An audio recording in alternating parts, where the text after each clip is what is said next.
Mbak.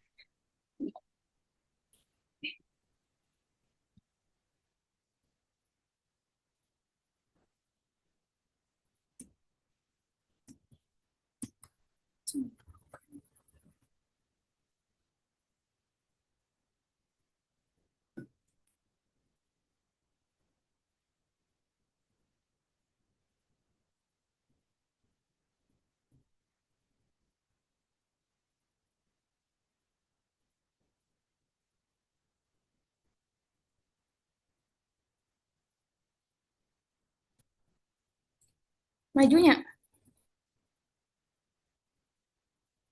Dua ya. sok pulang balik. Oh, saya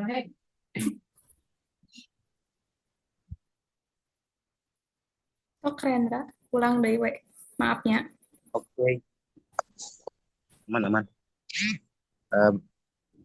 Assalamualaikum warahmatullahi wabarakatuh. Selamat pagi, salam sejahtera bagi kita semua. Sebelumnya saya ingin berterima kasih pada yang terhormat Bapak Egi Nuryadin MSI dan juga kepada rekan-rekan yang ikut mengamati atau mendengarkan presentasi kita kali ini. Pada pertemuan kali ini kami ingin mengajak kepada semua untuk materi pada mata kuliah bioinformatika mengenai analisis senyawa DL arabinose pada ekstrak kulit pisang ranggap atau musang triglycerium sebagai inhibitor dalam pengendalian gula darah secara in silico. Untuk tim kami sendiri, ada saya sebagai moderator yang akan memandu jalannya presentasi. Saya Rendra Julanda Pratama dan rekan saya ada Regita, Ai Helmi, dan Mulyasari. Nah, untuk materi yang pertama akan saya bahas, ya kelompok kami ada itu. Nah, untuk yang pertama ada abstrak. Jadi, penelitian ini mengkaji potensi DL arabinose dari ekstrak kulit pisang ranggap sebagai penghambat alami enzim alfa glukosidase. Nah, penghambat alami ini sebagai pengkontrol kadar gula darah dengan metode molekular docking. Del arabinose menunjukkan afinitas pengikatan yang cukup untuk menghambat enzim ini. Meskipun afinitasnya lebih rendah daripada akarbose, analisis farmakokinetik dengan toksikologi menunjukkan bahwa senyawa ini aman dengan kelarutan tinggi dan toksisitas rendah. Namun, DL arabinose memiliki keterbatasan pada absorpsi gastrointestinal dan permeabilitas darah otak, yang mana hasilnya mendukung potensi DL arabinose sebagai terapi alami untuk manajemen gula darah. Tetapi penelitian lanjutan termasuk uji klinis masih diperlukan untuk mengonfirmasi efektivitas dan aplikasi komersialnya. Next.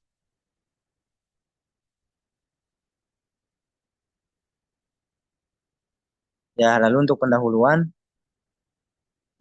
penelitian ini, jadi penelitian ini meneliti potensi DL arabinose dari kulit pisang tadi ya, lebih tepatnya spesies Musa triglodytarum sebagai inhibitor alami enzim alfa glukosidase untuk mengontrol kadar gula darah.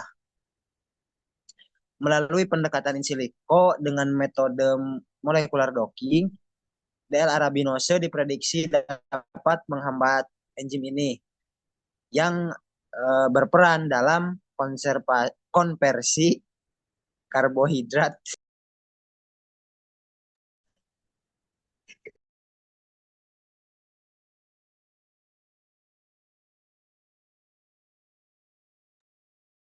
mohon maaf ada sedikit gangguan ya. tadi sampai berperan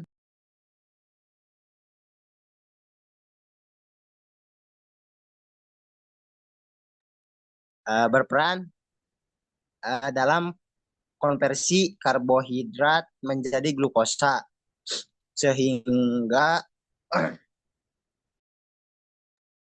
sehingga membantu menurunkan penyerapan glukosa di usus. Nah, L-arabinose ini dinilai lebih aman dibandingkan inhibitor sintesis seperti akarbose, yang mana akarbose ini sering menyebabkan efek samping pencernaan. Jadi hasil ini mendukung L-arabinose sebagai kandidat alternatif alami untuk pengendalian kadar gula darah meskipun diperlukan uji lanjutan untuk memastikan efektivitasnya. Lalu selanjutnya ada bahan dan metode. Untuk bahan dan metode itu ligan uji coba yang digunakan adalah senyawa metabolit sekunder DL-arabinose yang ditemukan pada kulit pisang ranggap dan diketahui memiliki potensi sebagai pengendali kadar gula darah melalui mekanisme penghambatan enzim. Ligan kontrol yang digunakan adalah akarbose inhibitor sintetik yang umum digunakan berdasarkan hasil kajian literatur menunjukkan efektivitasnya dalam menurunkan kadar gula darah.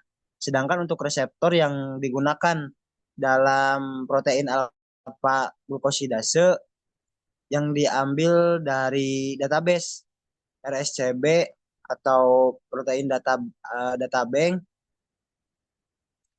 dengan kode PDB 5NN3 yang berperan dalam pemecahan karbohidrat menjadi glukosa dan menjadi target utama dalam pengendalian glukosa darah. Untuk materi selanjutnya ada preparasi ligan, pemodelan dan validasi reseptor, preparasi reseptor, molekular docking dan visualisasinya, fisikokimia, farmakokinetik, dan toksisitas yang akan dibahas oleh rekan-rekan saya. Nah, yang pertama itu ada hasil dan pembahasan. Silahkan untuk pemateri kedua. Waktu dan tempat dipersilahkan.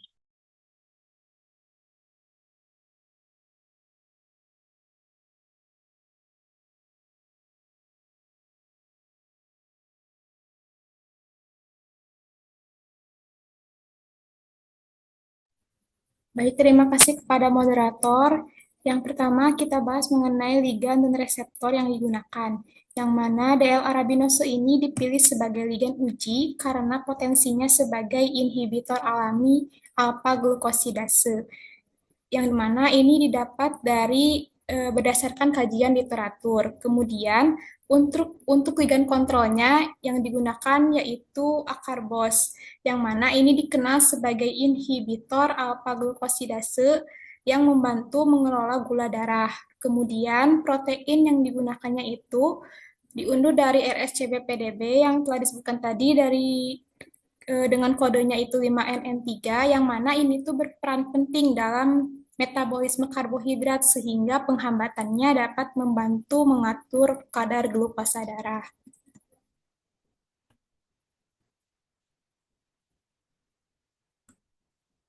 Kemudian untuk pemodelan dan validasi reseptornya itu dimodelkan dengan menggunakan database Swiss model, yang mana reseptor alpha-glukosidase dimodelkan dengan sequence identity, yaitu 100%, bisa dilihat pada gambar yang ini.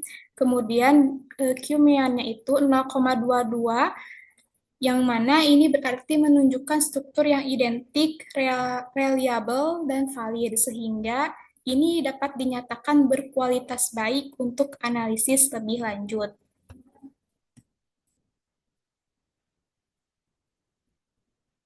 Kemudian, reseptor alpha-glukosidase juga memiliki skor erat 92,18%, yang mana ini menunjukkan struktur protein yang valid dan berkualitas.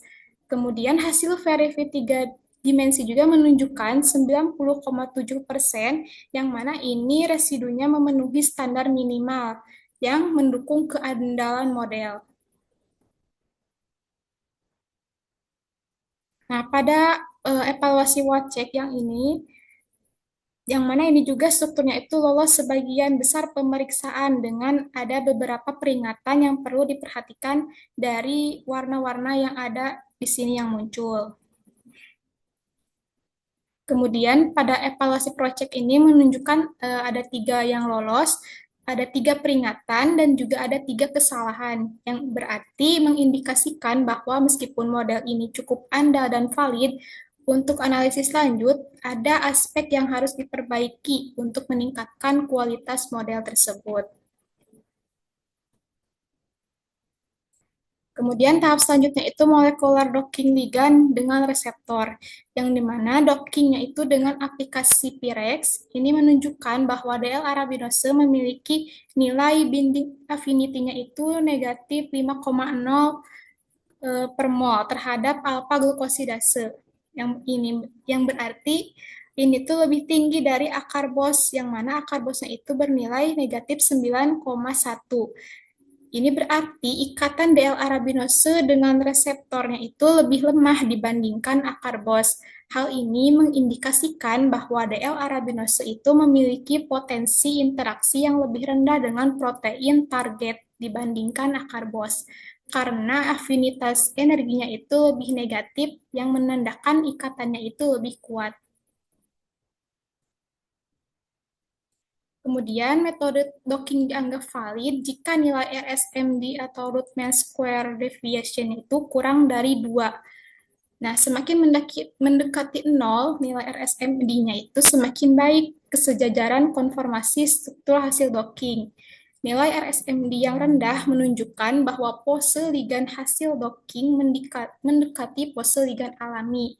Oleh karena itu, berdasarkan data pada tabel tersebut, hasil docking untuk ligan uji dan ligan kontrol terhadap reseptor dinyatakan valid karena RSMD-nya itu bernilai 0.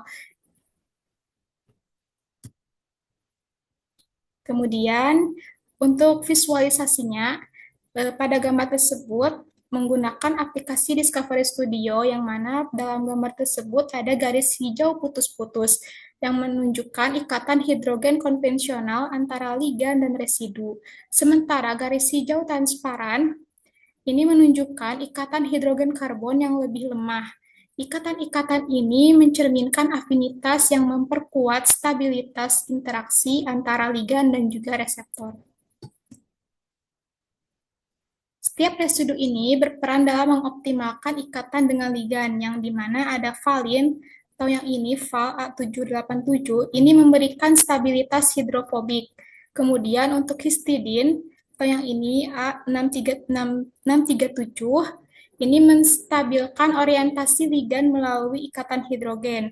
Sedangkan serin yang ini atau A784 ini membentuk ikatan hidrogen penting. Kemudian metionin yang ini memperkuat stabilitas pengikatan hidrofobik. Kemudian yang selanjutnya itu ada glutamat. Nah, ini tuh untuk menstabilkan interaksi melalui daya tarik elektrostatik. Nah, secara keseluruhan, interaksi ini menunjukkan potensi afinitas yang baik antara ligan dan juga reseptornya.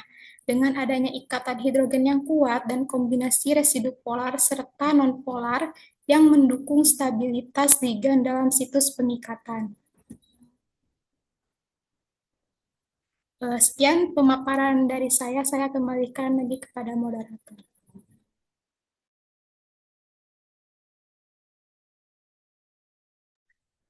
Baik, terima kasih kepada pemateri pertama telah menyampaikan materinya. Selanjutnya yaitu pembahasan mengenai analisis fisikokimia, farmakokinetik, dan toksisitas yang akan disampaikan oleh rekan saya.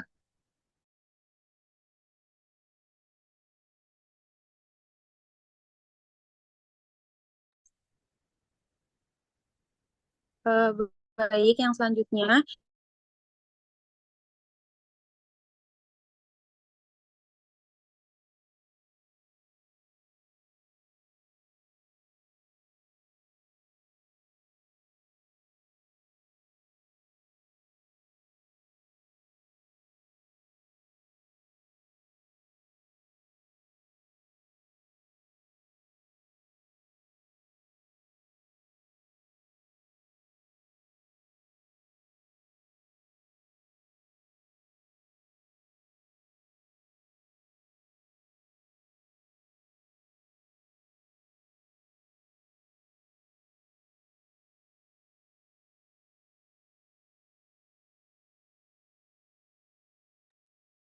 baik.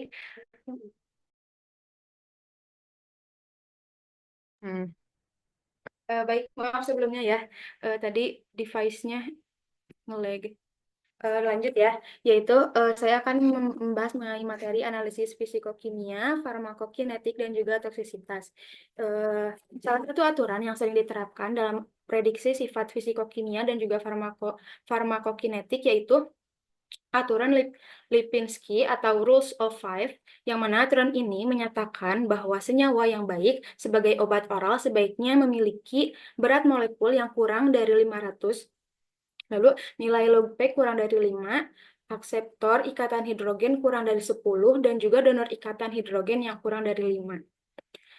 Kesalahan kecil dalam memenuhi aturan ini yaitu masih dapat ditoleransi dengan salah satu pelanggaran yang dianggap masih memenuhi syarat. Nah, jika suatu senyawa berhasil lolos dalam aturan ini, maka senyawa tersebut akan dinyatakan memiliki potensi untuk aktif secara oral. Next. Di sini ada senyawa del-aribonase berdasarkan aturan Lipinski dan juga prediksi Swiss ADME, di mana penjelasannya itu memiliki hasil yang yaitu berat di sini berat molekulnya itu ada 150,13 gram per mol yang jauh di bawah batas aturan Lipinski. Lalu memiliki 5 aseptor ikatan hidrogen dan 4 ikatan dan 4 donor ikatan hidrogen yang mencerminkan suatu kemampuan untuk berinteraksi dengan molekul biologis seperti protein ataupun enzim.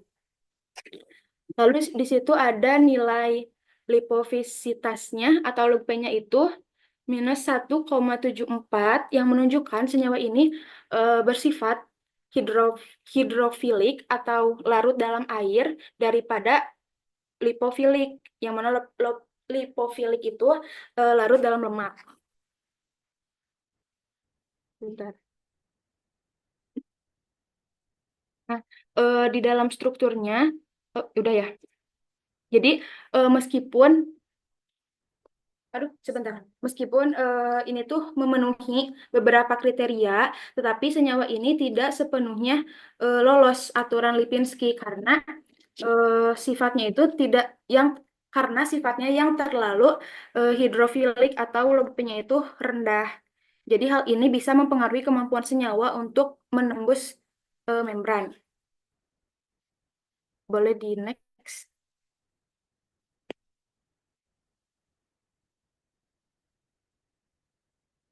Nah, senyawa ini juga menunjukkan bahwa kelarutan yang tinggi dalam air dengan model log S yang mengklasifikasinya sebagai highly soluble dan juga soluble itu tuh penting untuk mendistribusi dalam tubuh. Jadi, meskipun demikian, nilai lipofilisitas senyawa ini berkisar dari -2,74 hingga 0,10 dengan nilai konsensus -1,74, menandakan bahwa senyawa ini lebih hidrofilik dan juga lebih mudah larut dalam air daripada dalam lemak atau minyak. Boleh di next.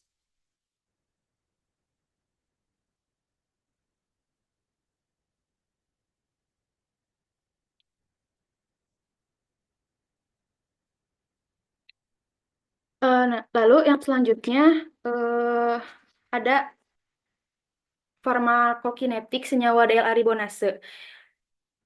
Di sini tuh menunjukkan absorpsinya rendah karena senyawanya ini memiliki tingkat absorpsi gastrointestinal atau di situ ada GI-ABS, di situ ada tulisannya low, jadi rendah, sehingga hal ini menunjukkan bahwa sulit gitu untuk diserap oleh saluran pencernaan.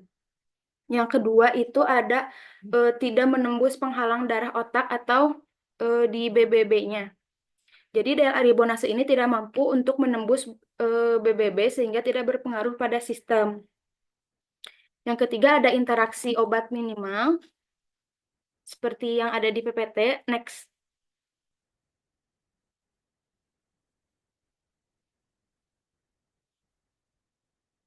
Lalu selanjutnya ada permeabilitas kulit senyawa yang rendah dengan nilai log Kp sebesar minus 8,86 cm per S yang menunjukkan kesulitan dalam menembus kulit. Lalu nilai sintesis senyawa ini yaitu 2,81 yang menunjukkan bahwa senyawa ini relatif mudah disintesis. Next.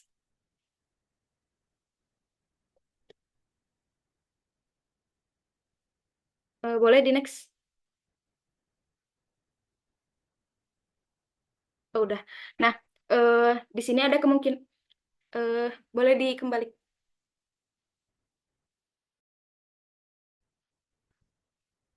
Kembali lagi boleh di slide sebelumnya. Nah, di sini ada efek samping gitu yang mungkin akan muncul, yaitu absorpsi gastrointestinal yang rendah, yang jadi tidak mungkin sepenuhnya diserap dalam saluran pencernaan yang menyebabkan efektivitas yang berkurang saat digunakan secara oral. Senyawa ini juga tidak dapat menembus BBB karena ia tidak mungkin menyebabkan efek samping yang berhubungan dengan sistem syaraf pusat seperti misalnya perubahan mental ataupun gangguan neurologis. Lalu senyawa ini juga tidak menghambat enzim metabolik utama yang mengurangi resiko interaksi obat yang signifikan. Lalu terdapat alert pada aldehida yang dapat mempengaruhi reaktivitas kimia, dan hal ini akan mungkin menyebabkan efek samping seperti iritasi ataupun reaksi alergi tergantung pada individunya masing-masing. Next.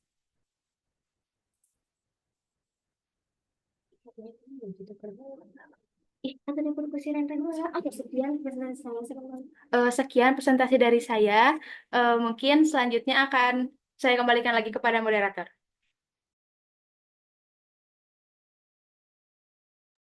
Baik, terima kasih kepada Saudari Regita yang sudah menyampaikan materi mengenai analisis fisikokimia, farmakokinetik, dan toksisitas. Untuk materi selanjutnya, atau bisa dibilang yang terakhir, akan dibahas oleh rekan saya. Kepadanya saya persilahkan. Baik, di sini saya akan melanjutkan materi tentang analisis fisikokimia, farmakokinetik, dan toksisitas. Nah, selain itu juga rendahnya permeabilitas kulit menunjukkan bahwa senyawa ini kemungkinan besar tidak akan menyebabkan iritasi atau reaksi saat diterapkan secara topikal, tetapi juga berarti penggunaannya dalam formulasi transdermal mungkin kurang efektif. Boleh di next.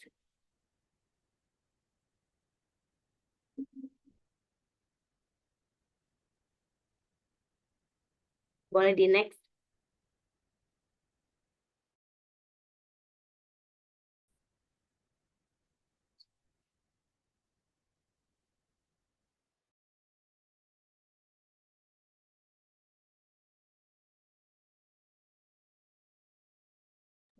Nah, berdasarkan hasil prediksi toksisitas, hasil laporan model toksisitas, senyawa ini diprediksi memiliki tingkat keamanan yang tinggi terhadap berbagai jenis toksisitas, khususnya hepatotoksisitas, mutagenisitas, karsinogenisitas, imunotoksisitas, dan sitotoksisitas.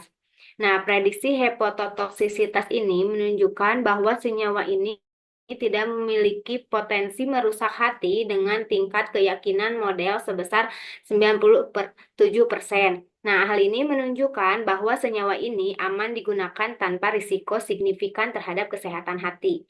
Boleh di next.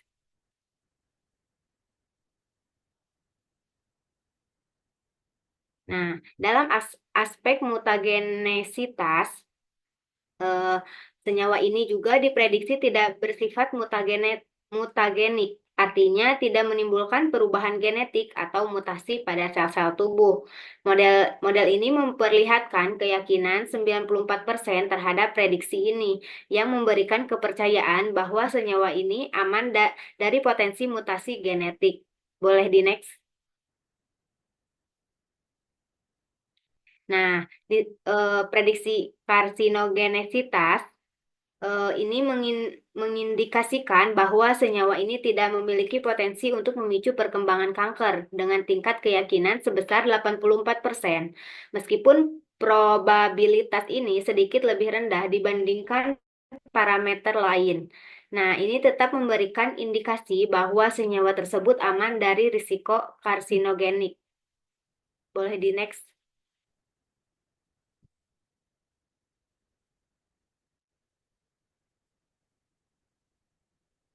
Boleh di next. Nah, selain itu juga pada parameter imunotoksisitas, senyawa ini diprediksi tidak akan memberikan dampak negatif pada sistem kekebalan tubuh dengan tingkat keyakinan yang sangat tinggi, yakni 99%.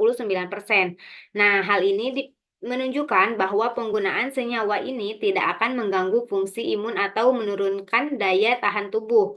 Terakhir, prediksi sitotoksisitas juga menunjukkan bahwa senyawa ini tidak memiliki efek sitotoksis atau tidak merusak sel-sel tubuh secara langsung. Dengan probabilitas 83%, model cukup yang bahwa senyawa ini tidak bersifat sitotoksik. Boleh di next.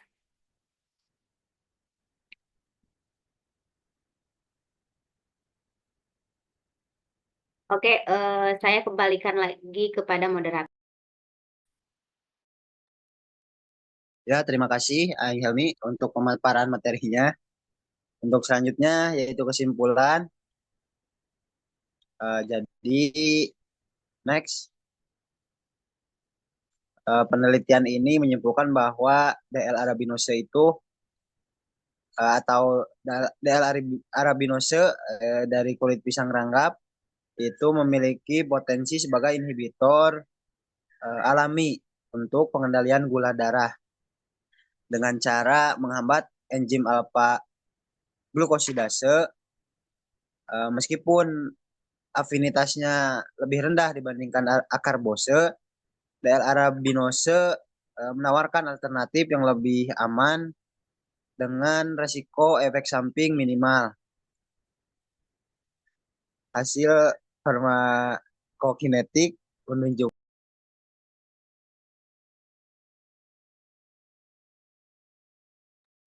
maaf, hasil farmakokinetik dan toksikologi mendukung keamanan senyawa ini.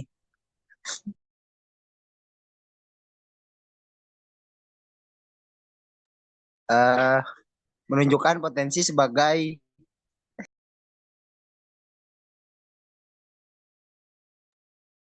terapi berbasis bahan alami untuk diabetes. Penelitian lebih lanjut termasuk uji in vivo dan klinis sangat diperlukan untuk memastikan efektivitasnya.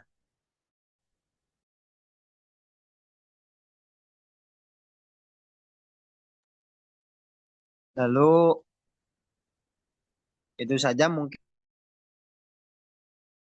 dari itu saja yang bisa kami sampaikan. Kurang lebihnya mohon maaf. Untuk